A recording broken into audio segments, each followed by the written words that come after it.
Australian PM Anthony Albanese ने एक Australian stadium में कहा कि PM Modi is the boss.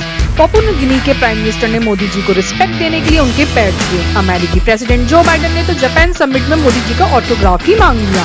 PM Modi की इमेज एक हिंदू नेता की होने के बावजूद सऊदी अरेबिया, अफगानिस्तान जैसी मुस्लिम कंट्रीज ने उन्हें हाईएस्ट रिगेलियन अवार्ड दिया।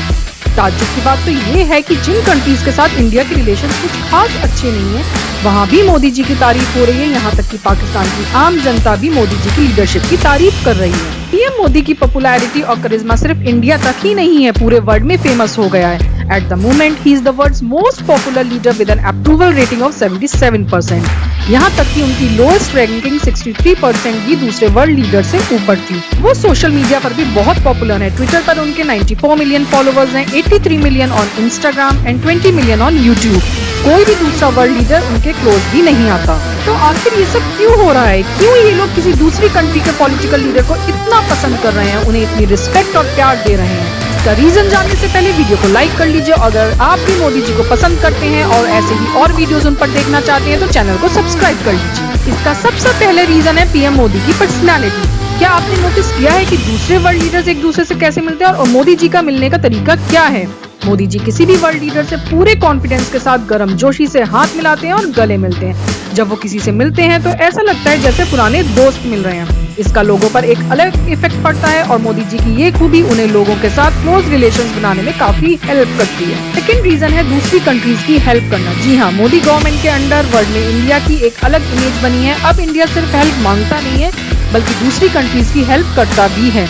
जैसे इंडिया ने कोविड-19 के टाइम कितनी सारी कंट्रीज को कोरोना वैक्सीन सप्लाई की, ऑपरेशन राहत इन Yemen, earthquake relief in Turkey, development projects in Africa and many more. Papua New Guinea के पीएम ने मोदी जी को ग्लोबल साउथ के देशों का लीडर कहा था। मोदी जी ने इन कंट्रीज के डेवलपमेंट के लिए $2 लाख USD का फंड दिया है। इन सब चीजों से इंडिया की इमेज बहुत बदली है। नेक्स्ट रीजन है मोदी जी का strong decision making power. Modi ji ने इंडिया में और इंडिया के बाहर काफी टफ डिसीजंस लिए हैं जो उनका टफ और strong decision making attitude show करता है। फिर चाहे इंडिया में 370 हो, राम मंदिर हो या डीमोनेटाइजेशन। पीएम मोदी पहले ऐसे इंडियन प्राइम मिनिस्टर हैं जिन्होंने इजराइल विजिट किया। इससे पहले किसी भी इंडियन पॉलिटिकल लीडर ने अरब देशों की नाराजगी से बचने के लिए ऐसा नहीं किया था। उसके बाद जेरूसलम को कैपिटल बनाने वाले मुद्दे पे इजराइल का साथ नहीं दिया, लेकिन तब भी उसके कुछ ही दिनों बाद इजरायली प्रेसिडेंट 100 से ज्यादा बिजनेस डेलीगेट्स को लेके इंडिया आए। ये सीधा सीधा इंडिया की ग्लोबल पावर शो करता है कि इंडिया बिना किसी दबाव के खुद का एजेंडा स्ट्रांगली रख सकता है और ऐसा सिर्फ यूएस करता है।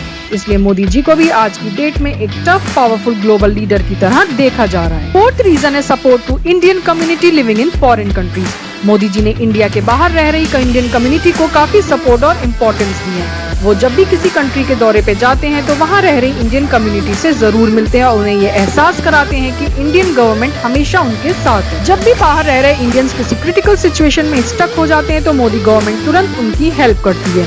जैसे ऑपरेशन अजय में इजराइल से इंडियंस को वापस लाया गया, ऐसे ही टर्की और सीरिया में मैसिव अर्थक्वेक आने पर वहाँ फंसे इंडियंस को एयरलिफ्ट किया गया। सिमिलरली रशिया और यूक्रेन की वॉर में फंसे इंडियंस को भी ऑपरेशन गंगा के तहत इंडिया वापस लाया गया।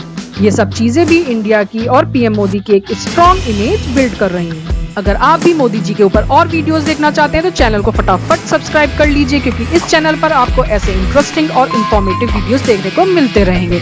मिलते हैं नेक्स्ट वीडियो में। Till then bye bye, stay happy and healthy.